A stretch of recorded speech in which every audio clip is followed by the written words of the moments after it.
it's Erin and Simon with Assets and Arbitrage. And today we have a very unique show for you.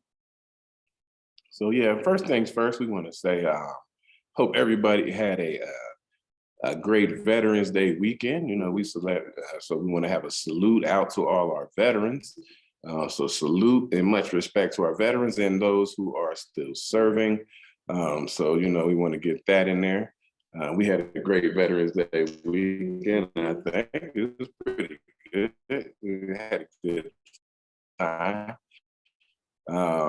But yeah, we want to just talk about something that before, and because there's some things we've been seeing that are going on, and we want to really, put some good game on. So Simon and I have been talking a lot in the last, I'm gonna say several weeks, because the show keeps coming to the tip of my tongue every week about reputation. We are in a very digital era, and Simon and I were discussing that we feel like because we're in this digital era that people are missing some of the school for hard knocks things that we had to do before such a technological age. And it's affecting people's reputations. It's affecting how people treat other people's reputation. And I feel like there are foundational things that are lost because people didn't do things in a more physical way. So for instance, you know, when you're doing business with this new generation, they don't know that when you meet somebody, you should look them in the eye and give them a firm handshake. These little tiny things. Business people do business in a very specific way. And nowadays, it's very easy to know who does business and who doesn't, right? So it's a bit easier now for old school people to kind of see and understand who's serious and who isn't. For instance, we have guests on our shows, we talk to people, and we network, we do a lot of networking. I know off the rip in talking to you if you're going to, be on the show or not. Meaning, if we see that you're doing something that's interesting, we feel like you have great content, we would like to talk to you on the show. I know when talking to you, if we invite you on the show, when we discuss it, usually business people have what day and time works for you guys. People who are not serious about doing this say, oh, we'll get back to you, or let me see, let me check. I don't know. And there's really nothing wrong with that. But when you're doing business, you just want to make these decisions, right? If you even feel like you have to check, you're not sure, just say, I don't know that I can do it right now. But in the future, if I can, we'll get back to you. And that's just being on the show. It has nothing to do with money or anything like that. But understanding that the things that you do all the time. And we've talked about this on previous shows. People feel like when big opportunities come to them, that's when they'll get disciplined. That's when they'll get serious. And it says, no, because you're not serious and because you're not disciplined, when the opportunity comes, it's just gonna kind of slip through your fingers. It's gonna slip through your hands because you're not prepared to take on that opportunity. And it's why we are poster children for stay ready so you don't have to get ready. Yes, indeed. And like I said, this is a show and where we talked about a show a long time ago, but it was 48 Laws of Power, right? And this is the fifth law of power, right? So it just says that everything so much depends on your reputation. And it says guard it with your life. That's how important your reputation is, because once you start doing things, and if you're moving along in maybe a small ecosystem, the word will get around. Oh, I was dealing with so-and-so, they not solid. They're not solid. And everybody else will be like, oh, okay. So now when that person goes to deal with somebody else, it's already getting around that person isn't solid or doesn't do solid business, doesn't do good business. And so you got to guard your reputation, as they say, with your life. And, there's been running into situations where we see people who, things are shaky, man. I'm not your judge and jury, but, it just seems shaky. If you need to do something, man, just like she said, just let me know. I ask you, yay or nay. That's it. You know, it don't have to be a whole drawn out thing. And you're seeing a lot of that. And you're seeing it on a higher level too, because you know, I mean, we're not trying to make this some kind of you know, political show or anything like that. But you guys have seen some athletes and celebrities out here whose reputation is taking a hard hit, and you see it. You know, they said what they said, they did what they did, right or wrong. But once everybody gets in on them, all of a sudden their reputation is besmirched. And so now it's hard for them to go do business, get sponsorship, deals, stuff like that. So you have to guard your reputation at all levels. You know, if you're dealing at a medium level, high level, all kind of levels, you have to protect your reputation. But even on some different areas, right? Just on a larger level, you'll notice that, like a Method Man, right? Method Man's constantly promoting. He's in the studio, he's filming. You can see the persistence, the consistency. You can see the discipline there, right? So when Rapper B now is like, how come I can't get on like he does? You're not in the studio. You know, you're out drinking and partying. You're not where you're supposed to be. People complain in the entertainment business all the time that I don't like doing business with such and such because she doesn't show up to the interview. She doesn't show up to the promos. She doesn't do this. She doesn't do that. She's difficult to work with. And that shows up in various aspects of life. So this show, we're talking about wealth building. Reputation has a direct correlation to relationships, period. That's just how it is, right? When you have a reputation, it is the quintessential aspect of your character. It is who you are. That's why you have to guard your reputation with your life, right? And it's easier to maintain a reputation when you move authentically than if you are trying to create a persona, which a lot of people try to do in this digital age. They try to be one way digitally, and then in real life, there's something else, and that's hard to keep up. And it's a lot more transparent than most people think. So we want to kind of bring these things to you guys' attention, especially in addition to building your crypto. You may be working on businesses. You may be building businesses. You may be establishing businesses. You may already have a business and you're trying to take it to that next level.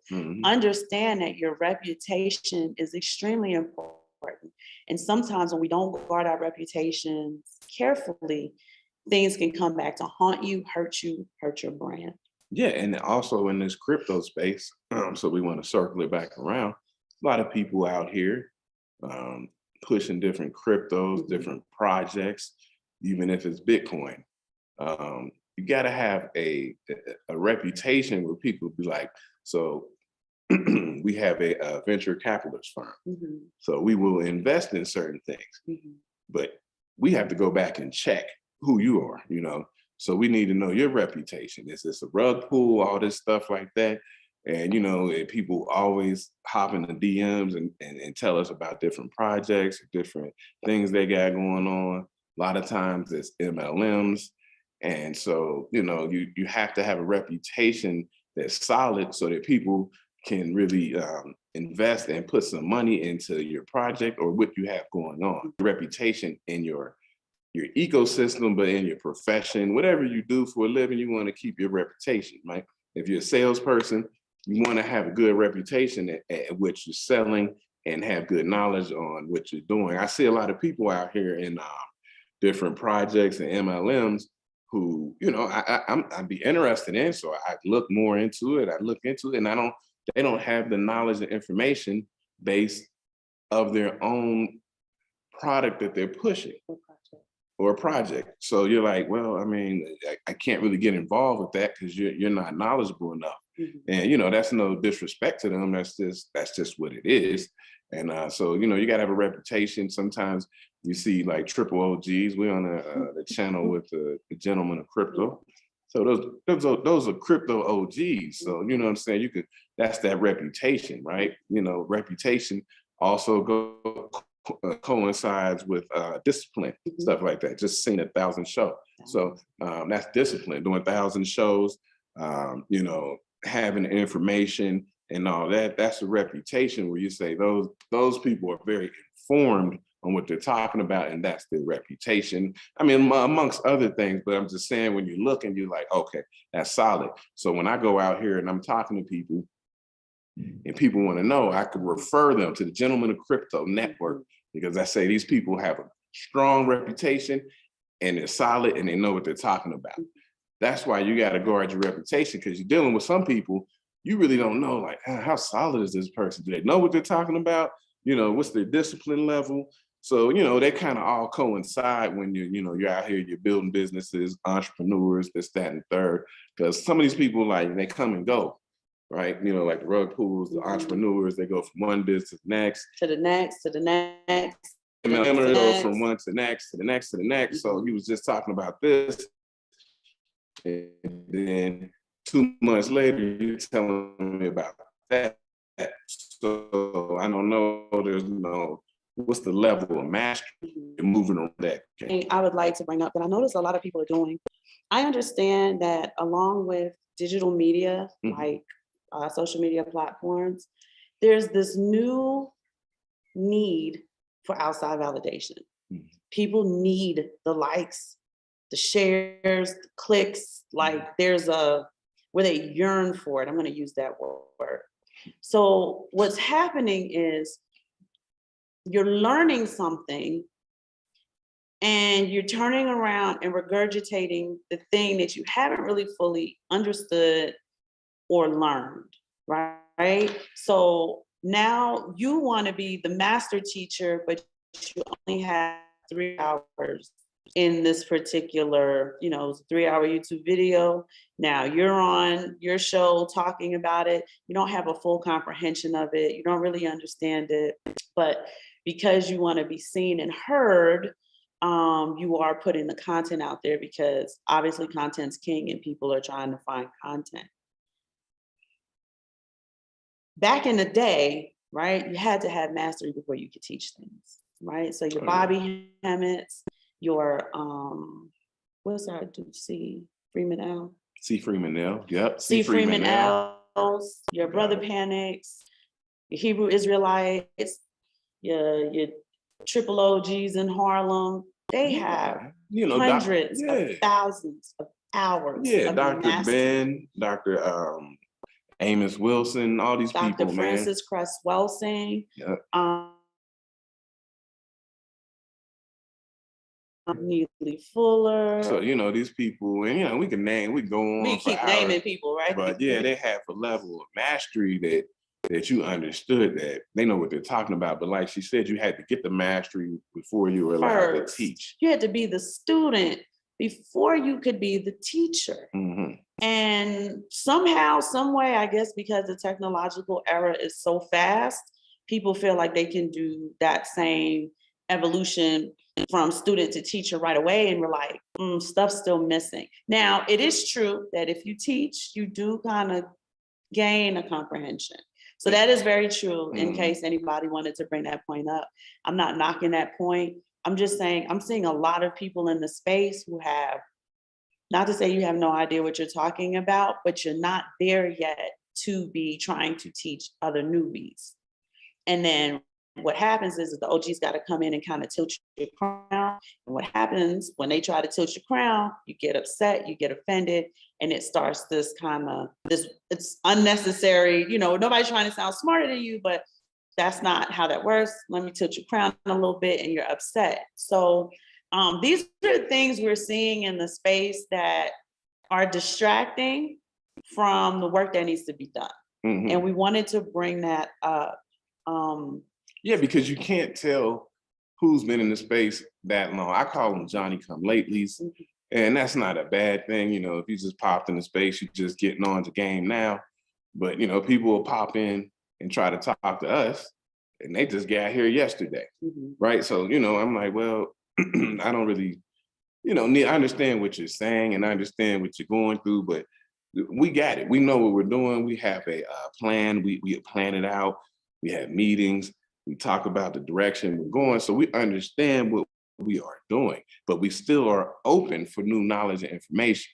But like she said, when the student comes in right off the rip and trying to teach, there's some people that, you don't need to teach me. I mean, you don't need to teach me nothing. I search out knowledge and I find things, I read things, I listen to people, and I learn new stuff.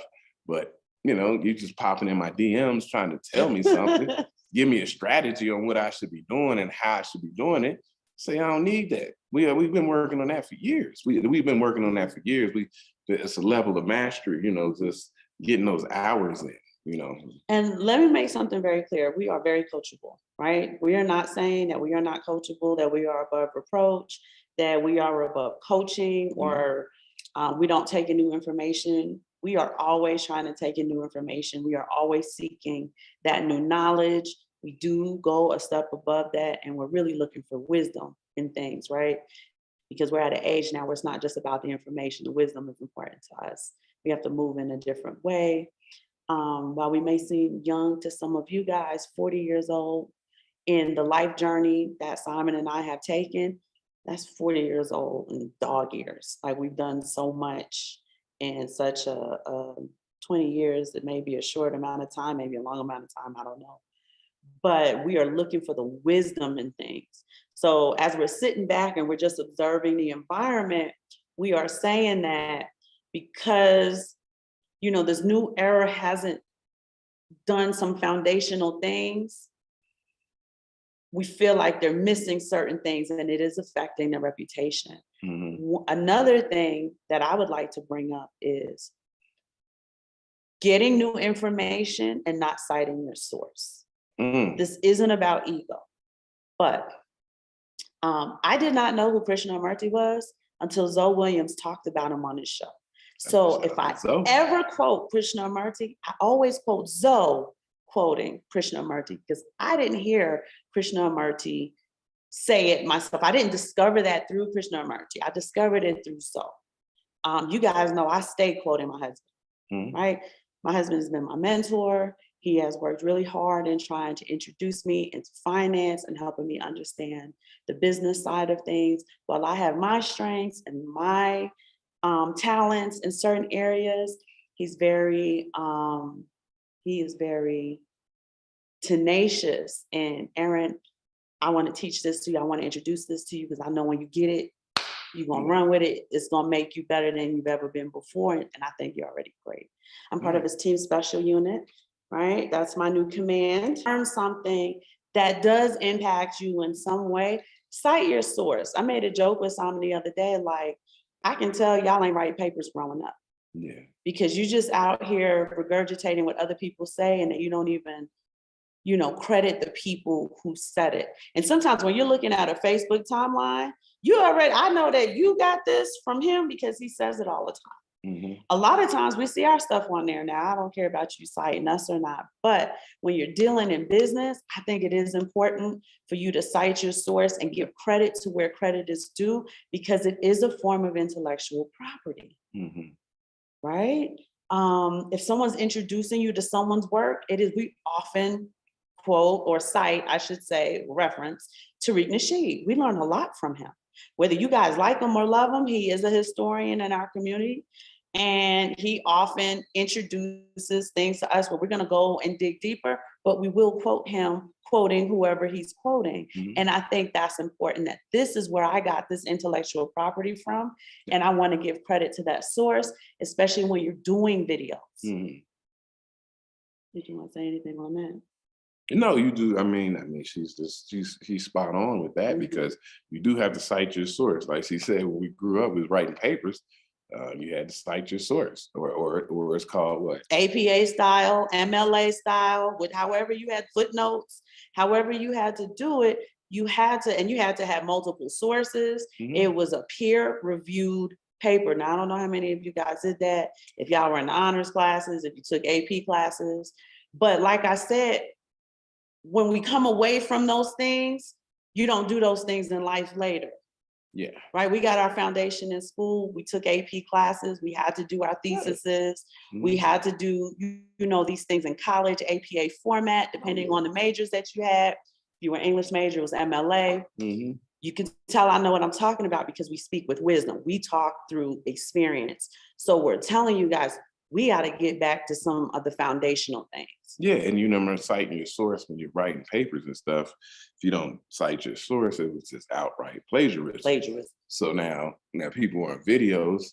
I don't know if it's a thing of video plagiarism, but it's still the same energy, right? If you heard somebody say something and then you come back and you quoting them and you don't give them credit for what they said, it's plagiarism. You plagiarism. It's really plagiarism. Mm-hmm. I mean, but it's just and also it's the proper thing to do, the respectful thing to do. If you listen to somebody that's an OG or somebody with some knowledge, give them some the respect of saying that's who I heard this from, and so this is what I'm saying, and then you can expound on it and and have your view and however you want. But if it's a quote directly from somebody or something that somebody's talking about, even the concept. Yeah, the concept. You want to cite that source. Even when we did the reparations show, yep. I didn't know who Callie House was, and I surely didn't know who Dorothy Tillman was. We made sure to give credit to Dr. Randy Short and Raheem Shabazz because they were the ones who introduced us to those people who were critical in, reparations for Black Americans or descendants of slaves, or however you want to put it. So we think it's very important that in this space, as we are educating one another, that we do cite our source. This is where it came from. If you guys are posting on social media, share the original post. You can say whatever you want to say about it. You can add your opinion. You can add the knowledge you have about it. But it's as simple as just resharing what the original person posted, especially if it's something that spoke to you and resonated with you. And we think that if somebody referred you somewhere, make it known that such and such referred me, such and such, recommended this, or, this is a recommendation of whoever, make that clear, especially when doing business. It's very important. Word of mouth means a lot. So if someone recommended you to a barbecue joint that is now just getting up and running, tell them, say, my friend Rebecca, she said you have the best barbecue in the neighborhood and we want to come here and support a Black business. Simple, right? And we're getting back to some of the basics. We're getting back to some of the foundational things that made business with people solid. I want to bring to your attention that Jay-Z is having dinner.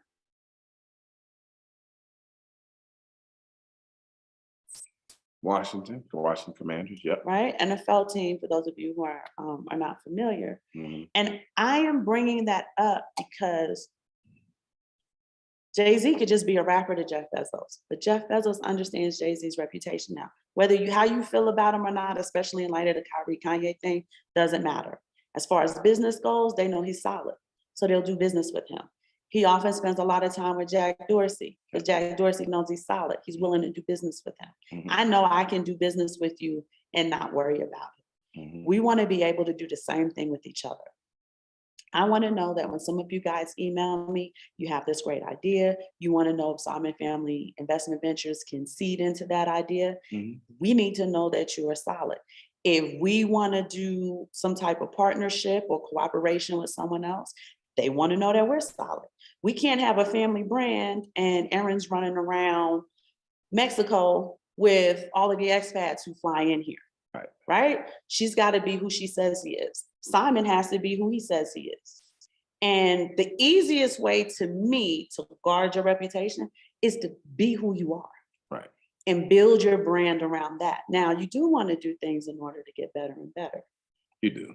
Because some people's reputation is, like you said, it might not be great, but it's who you are. So it's like, hey, that's what we know. That's true, that's right? What he gonna do. I know who I'm dealing with up front. That is true, especially with rappers, right? I know you're a little crazy. Like ODB had a crazy reputation, right? You knew he was unstable. You knew he was kind of shaky. You knew the group held him as far as stable-wise goes. You didn't know if he was going to be at the concert or not. Maybe he showed up at a different concert where they're not even performing. But his reputation was you knew what you were getting. And that's a good thing, because as long as you know what you're gonna get, then you can kind of deal with people. There's a lot of people out here faking and fronting, and those are the people that throw you off. Yeah, You're like, oh man, I thought you was this, but you really that. And that's what hurts their money. it hurts their money. But even when you're trying to deal with somebody, if you claim to be this person, and then after we deal with you for a while, you're that person, it's like, oh man, if you would have just told me you was that person, I could have just dealt with you on that level. So, like she's saying, just keep it real. I mean, that's old school saying, keep it real. Now I'm gonna say this. I know Keep it y'all hate real. the relationship conversation, but Uh-oh. marriage is a part of wealth building. Mhm. Argue with your mama, right? Don't even hop in my emails with your arguments. Marriage is a part of wealth building. It's two income generating, income or revenue generating individuals who come together, form an institution. That's why it's called the institution of marriage. Mhm. And then they build that wealth descendant by descendant or generation by generation. Okay. So even in that sense, you have to be who you are when you're meeting that person so that they know I can build my life around you. Mhm. Right? I can't be one way with him at 19 years old. And then, when he goes back to the dorm, they're like, "Irby, the club, like on a Tuesday." Me, I'm playing girl, he's around. It's just, you have to be who you are, where people can deal with you on that level. And saying the younger you are, the better it is for you are building a brand. Yeah. The younger you are, because when you're young, like I said, even if you're not building an empire, even if you work a W-2 job, even if you are a 9-to-5, Mhm. you want to be the person at the job that is reliable, that is responsible, that can move up the ranks if he or she decides to. Right? I know that, especially with jobs where your life is we're military, worked in healthcare, he was a firefighter. We worked in sectors where if you are not dependable and reliable, somebody's either going to get seriously injured or they're going to die. Yeah. That's just that. It's Right. nothing else. Right? And even as a married couple, we still kind of rock under that code where we have to be vigilant and be for each other so that the kids don't get sick, they don't get hurt, nothing's neglected, money doesn't get messed up. There's certain codes that you have to form and certain disciplines you have to take on in order to really build whatever it is you're trying to build. For us, it's just our family. Mhm. Right? That's the most important thing to us, is our family. Our marriage is very important because it is the foundation. Then, anything else out from there, we utilize the skills and the tools and the character that we built over the years in order to solidify it and grow it. Right. Right? If you say you're going to do something, do it. If you can't, communicate that something's changed. Simple things. The new thing now in this technological era is ghosting. I don't understand it. You're an adult. Don't be scared to say, you know what? I changed my mind. I'm not going to be there. Or something came up, I'm unable to be there. Because sometimes it's not even that you don't want to do it. Something came up and you're unable to do it. But communicate that. I know that we had an agreement that I was going to do this or do that. At this point in time, I'm unable to do it. Yeah. If somebody asks you to do something and you don't want to do it, be an adult. Let's start adulting. No, thank you. I appreciate the offer, but no, thank you. Mhm. That way they know up front and they can just move on to the next thing.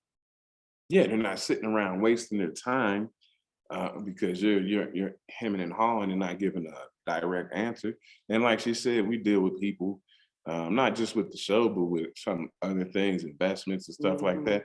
You talk to people, and the people who are about business, they get right back to you, yes or no. And then some people like trying to string it out, and you're waiting, like, well, I'm waiting for this email. And you don't want to like badger, I mean, I say badger people, but harass them like, hey, so what we're going to do? We're going to do this, we're not going to do this. So the people you notice, they get right back to you. They have a level of business and a level of respectability and reputation that just get back and say no. It's If you also tell me no, I ain't tripping on no. I mean, if I ask you like, hey, you want to, and you just say no, I'm like, all right, well, thank you for your time. That's just respectable. And I'm talking about man to man type of stuff. Mhm. I asked you something, you said no. Okay, I ain't mad at you. I understand. I asked you, you said you can't do it. right? But people will just like string you along and have you waiting, and it's like, what? So are we gonna do this? Because we got our own time. You know, we have a family, we got things we need to do. So we can't just be sitting on your time. Tell us, yeah, you're nay. That's all I ask. It is a lack of respect for people's time. Mhm. I've been reading a lot of reports about content creators finally getting to the place they want to get to, where now they can actually record like in studios and stuff, Oh yeah. and they just don't show up. Meanwhile, the lighting showed up, the producers showed up, the people who are running it showed up, and it's a lack of respect for other people's time and money, Mhm. right? And you don't want people to waste your time and waste your money. So it's also a way for you to have these red flags out, like, oh, you know what? I was talking to such and such, and I could feel that it's a little hemmy-hash, like, Yeah. you can just move on to the next thing, Mhm. right? I'm not waiting for an answer from you. If you do it, great. If not, I've already moved on to the next thing. I got my plan B, plan C, plan D in place. The last thing I want to bring up is I'm noticing that people are starting, let's say businesses, and those businesses rely on donations in some which way, shape, or form. Oh, yeah. If your audience is sending donations and they are asking you questions about where you are in the project, if they're asking you about where you are in the endeavor that you solicited donations for, Mhm. you have not only the fiduciary responsibility to them, but you also have the, I'm going to call it PR and marketing responsibility to keep them up to date on how their donations were used. I'm noticing a growth in people who are receiving donations and have the attitude like, who are you to ask me what I did with the money? Well, I donated to you. That's who I am to ask you about what did you do with the money that I donated? Because I could have used that for something else, right? Or I could have just spent it on whatever I wanted to spend it on. I believed in what you were doing. I believed in your project, your endeavor. I believed in your vision enough to donate money towards it. I just want to know how it's going, Mhm. right? We are feeling, and this is part of the reputation thing, protect your reputation, Yeah. send out newsletters, stay in touch with them quarterly, keep your websites up to date, have as many pictures as possible, be very communicative with the people who are supporting you, because that is how that revenue is being generated. It is going to affect your revenue at some point in time if you are rude and mean and have that arrogant, egotistical Mhm. standpoint, where if they're asking you a question, it's like, how dare you ask me what I did with the money? Well, now I'm really asking because you Yeah. could have just answered my question, Right. right? You know, we donated $1,000. How's it going? Mhm. So I think it's really important because, again, it is a relationship. You have a relationship with your donors. Relationships thrive on communication. Yeah. Whether it's a marriage, whether it's parenting, business, charity, it thrives on communication. It is your responsibility, part of your character and reputation, to be as communicative as possible with your donors and keep them up to date with how they are also contributing to what you're doing. It's not just you alone. You're not an island. You didn't take your money and do it. You've been asking people to send their money to get it done. Mhm. So, you really want to do that. Mhm. I'm not sure what that's about other than just a bit of ego. But like I said, because you're not dealing with them physically, it's not like, you remember the Board of Education? Muggs used to have to go up there in person and curse out the Board of Education when they weren't doing what they were supposed to be doing. It's very different energy. I mean, people used to be backpedaling and apologizing. But now, because I sent you $1,000 cash app to do this thing, you can talk to me any which way you want to. And that's part of this new technological age. I'm not feeling that. Because if we were face to face, you wouldn't talk to me like that, especially if Yeah. I handed you $1,000. And if we were face to face and I got to show up and ask you what you're doing with my money, you got to have an answer. But And like, that wouldn't be the answer. yeah, we got to have a sit down, Right. right? I mean, and it's not about there, as they say, there is the underlying threat of violence, but we can have a sit down as reasonable, reasonable human beings and say, hey, so what's going on? What's the next step? Show me something. I mean, we've dealt with people, man, where we've vested money You know, there was no respect or appreciation of the money, you know, and so you just, but like you said, it's digital, so what can you do? What you gonna do? Right. What you Well, gonna we do? move differently now. Yeah. And you have to put some bureaucratic, you know, some bureaucratic processes in place in order to get the money from us now. So, you know, at that point, it's like if you went through the entire process, then you probably deserve it. It also helps us to vet you better with the information that's being furnished. But I'm just saying, even when you guys are, you believe in something and you want to take that money that you've been saving, your crypto profits or what have you, in order to put life into someone else's vision, you know, just see that as a red flag. If people are asking like, well, how are we doing with this project? If they have that type of energy where it's like, you know, don't ask me, or you can go on the page and look, or they can't send you, you know, the information, you want to take that as a red flag. We want to be as communicative as possible. You guys want to get the information that you need. I think that's very important, and it speaks to reputation. The last thing I'm going to bring up is how haphazard people are with other people's reputation. So that is super problematic. It goes back a long time, especially with with Black people, Black men. Black men especially. I don't even want to get into those conversations, but you know, people could just say anything about you, right? And then you're guilty until proven innocent. So you have to guard your reputation. You have to guard who you deal with. If you see these type of people who do that, right? What was the thing we was just reading the other day? About Where oh man, I can't. We talk so much stuff. It escapes me right now. But go ahead and talk, and let me think. So I've been noticing, and again, because people are dealing with. I tell him when I'm talking to him, it's the people in the box, right? The people in the box. This is the internet. So the people exist and don't exist all at the same time. So people feel like they can talk to you however they want to. They can say whatever they want to, and we really need to come away from that, especially the Black community. Okay, we have a way of disparaging one another and really tearing down people's reputation, and don't have all the information, don't have the knowledge, and oftentimes are very wrong. Narratives that are put out there about Black men and Black women, when you start doing the numbers, this narrative isn't even true. Yet we keep propagating that the things are true. And I'm going to be honest with you guys, right? I live in Mexico. We've been here 5 years. I worked in Mexico City for 3 years. I know most of the city inside and out, like I used to Manhattan. And they have Black men as the king of baby daddies. No, they're not. Far significantly higher number of negligent baby fathers than Black men. So yeah, the narrative is what people are accusing you of.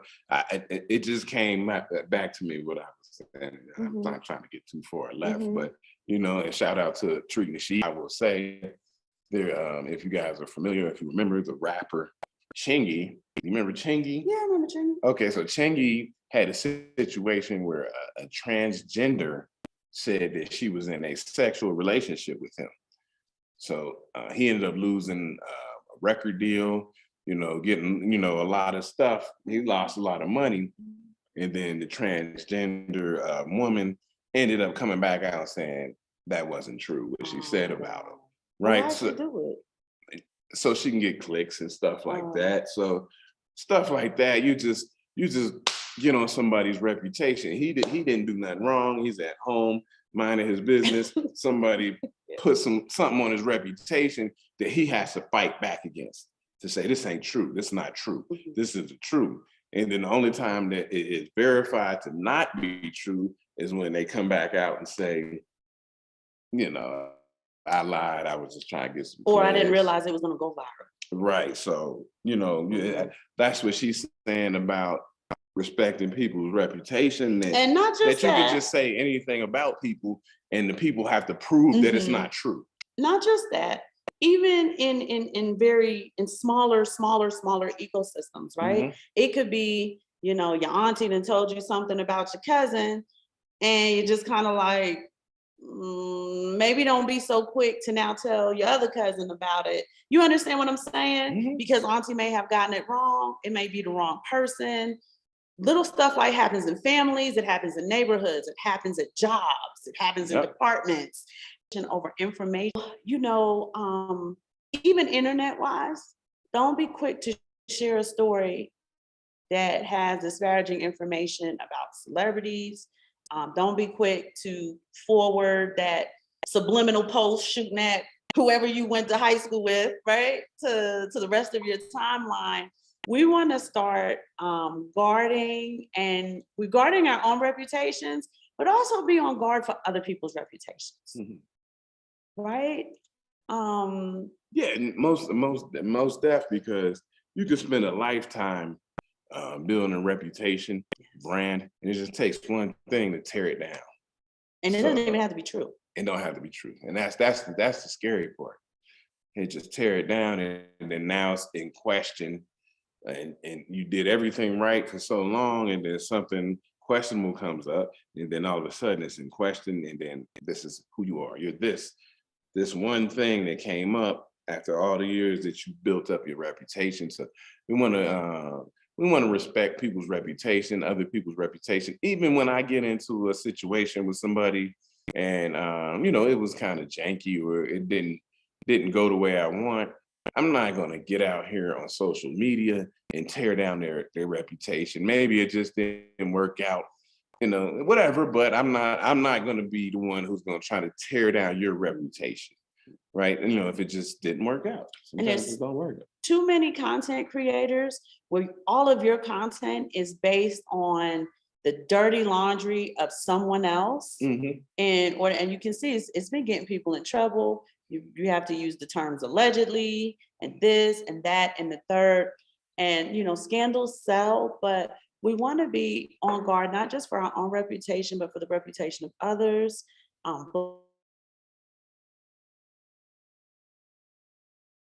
Even when referring to people, we've been trying to get in the habit, we've been doing really well with it, where we refer to someone as a gentleman, the young lady, right? And you know, not the nigga, not the heifer, not the hoe, Yeah. right? When you Because got there's a time. lot of people that's their casual conversation. They don't mean anything by it.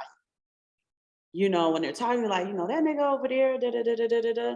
Hey, you don't know him. The gentleman over there has a nice shirt on, right? Don't even refer to him like that. And we really want to kind of clean up some of the things that we're doing because it's affecting people now. Yeah, and another thing that I'll bring up is that, like us, we travel abroad. We've been to many countries. Mhm. We live in, you know, abroad in Mexico. The reputation of who you are is how people see you Collectively. collectively, because they don't know you, right? If you go to a country, they don't really know you. If you're a black man, all they know is the what they say about you on TV, Mhm. what they see in movies, music, and stuff like that. So then you have to carry yourself a certain way because they expect you to be a certain way. They think you this or that. And so as you move around the world trying to do business and stuff like that, you have to carry yourself, you have to make sure your reputation is tight, right? Because they're gonna be like, oh, I thought you was like this because I watched this movie or I listened to this song. And it's like, nah, I'm not like that. So you have to carry yourself a certain way, right? way. You know, with black women, over sexualize them and stuff like Mhm. that as you go around the world. So you have to be careful about that if you're traveling alone and Mhm. stuff. But yeah, they have what do they call it? Stereotypes about Mhm. you as you move around because people don't know you. They don't interact with you. You go to a country, I can name any country, you go to a country, they have a certain view of you from what they've seen on television, Mhm. social media, music. They have a view of you. So they expect you to be one way and you probably the other way. Mhm. But you gotta get to that point, and then they're like, "Oh, I thought you was gonna be like that." So that's a reputation thing as well. You know, a branding thing, if you will. Mhm. Yeah, I mean, we have to deal with it all the time. We have to deal with it all the time. I have to deal with it all the time, right? You know, I'm a bigger, maybe I might be a bigger black He's man. taller than most of the men in And this so, country. you know, they try to treat you like an athlete, like a dumb jock. And if you have some information and stuff, it's like, oh, okay. You're smart. Oh, you're a smart black man. I say, okay, well, I mean, but they want to treat you a certain way. So so that reputation goes worldwide as you start moving around. They're gonna see you a certain way, the way they've been stereotyped, you know, whatever you are, they're gonna stereotype you a certain way. And then when you show up, people gonna expect you to be that way. Funny thing, we went to a meetup the other night. Yeah. Shout out to the Bitcoin Embassy Bar. Yes. And we ran into two people that we sat and we chopped up good game with. One of them was from New York, like I'm from New York. So husband made a joke, and it's not a joke. He was just saying, yeah, she was born in left right. Dude who's from New York looked at me and was like, a word? I said, yeah, I was born in Left Rack. But, you know, I grew up on Long Island, no big deal. Shout out to Left Rack City. All my brothers and sisters in Left Rack City. But very casually, he said, you talk to him real nice. And my husband said, yeah, you don't talk to him like New York women talk to their men. That's interesting. I don't know how New York women talk to their men.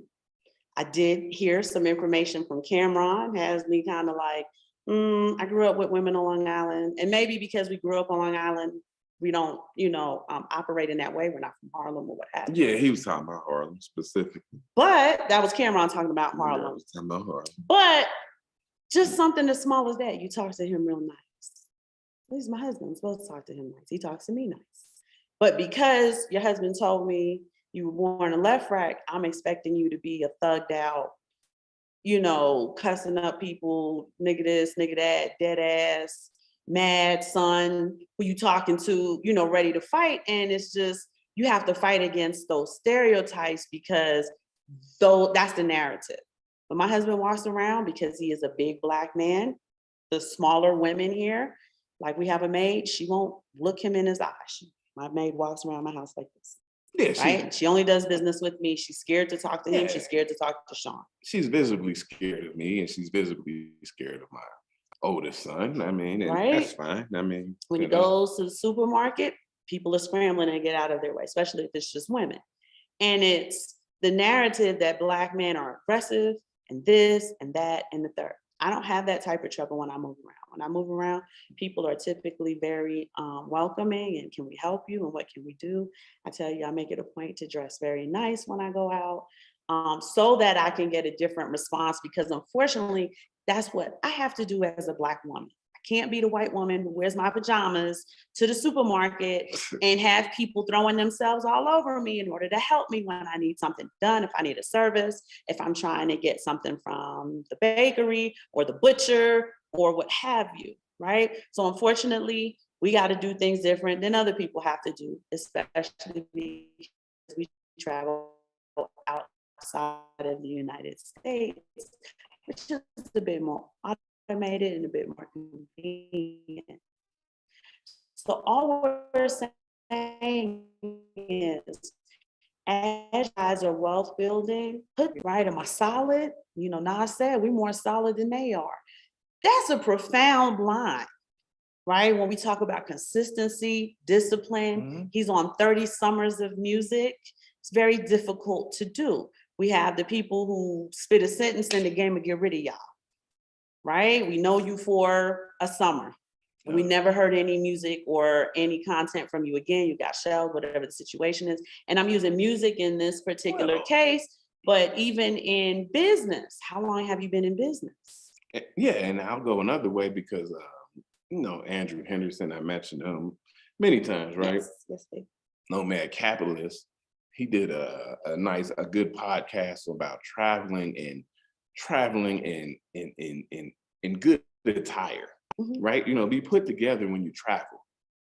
You're met differently when you get somewhere. If I'm just saying, if you're a man, if you put a suit on, or maybe something business casual. Instead of people traveling, like she said, in pajamas, sweatpants, and all this stuff, you get treated better. But that's part of your that's part of your not personality. That's part of your image. So your image, your reputation, all these things kind of come together. You know, you're gonna go in there, you're gonna go and get on a flight, you know, put yourself together. Put yourself together. And then, you know, when you travel, when you come over and you meet to this other country or wherever you're going, people see you like, oh, okay, he's put it together. So you know, I'm not saying you're solid, but they just treat you different. You need to treat you different. And when I say you don't have to even get dressed up, suited and booted, but you know, when I travel, I'm gonna throw on a collared shirt. You know, I'm gonna look, you know, I'm a little business casual when I travel. And so that people see that you're serious as part of your image, your brand, your reputation. Like she said, you can't be running out here in pajama pants at the grocery store. Yeah.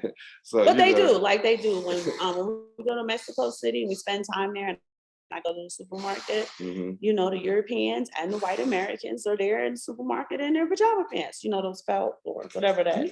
You know, pajama pants. They got the hoodies on. They can do that. They can move around because people worship white people, especially in third world countries. That's just what they do. But you Black, you got to show up like you might be part of Destiny's Child. Right. Yeah, you got you. And that's when people are like, oh, okay, she might be somebody. Can I help you? Is there anything I can do? And unfortunately, that is the narrative where I have to guard my reputation in order to do business around the world like we like to do. I have to approach it in a certain manner. And there's a discipline I have to have about it. In that case, it is my attire and how I present myself as the face of the brand. Right? Yeah, and then I'll just say one more thing, and then we'll get out of here. We probably kept y'all too long, looking at the time. A lot of people will say, well, that's not fair. It doesn't matter. Like, you know what I'm saying? It doesn't matter. You got to do what you got to do, right? I mean, we've been Black our whole life. I've been a Black man my whole life. You got to do what you got to do, even if it's not fair. Somebody else doesn't have to actually do what you have to do. Like she just said, you know, that's not fair, that she got to put herself together when other people don't really have to do that. Man, you got to get past that. At some point, people got to get past that and just handle your business. Handle your business. If you got to go out here and put on a suit to go take a flight to another country, that's what you got to do. Next person might not have to.